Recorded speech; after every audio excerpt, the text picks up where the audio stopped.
Kati ya vitu ambavyo vinaweza kumtoa Engineer Hersi Yanga bila shida yoyote ile, yani vitamtoa kiurahisi kabisa, ni kama kweli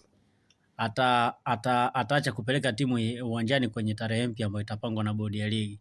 Kama ikitokea bodi ya ligi wakapanga tarehe mpya ya mchezo, alafu Engineer Hersi kama rais wa Young Africans akagoma kuipeleka timu uwanjani kama ambavyo wametoa msimamo wao kama management ya club, nafikiri hataendelea kubakia kuwa rais wa Young Africans. Watamtoa kwa sababu wanachama wa Yanga, mashabiki wa Yanga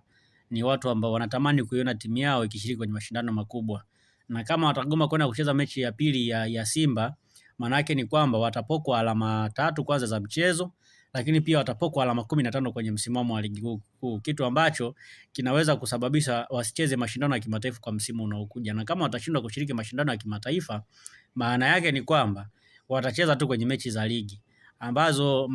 mashabiki na wanachama wa Young Africans hawezi kufurahia hicho kitu. Kwa hiyo ambacho mimi nakitazama kwa sasa, Engineer Hersi kama rais wa klabu na viongozi wengine wa Young Africans wanapaswa kutulia na kufikiria zaidi namna gani ambavyo wanaweza wakajiondoa kwenye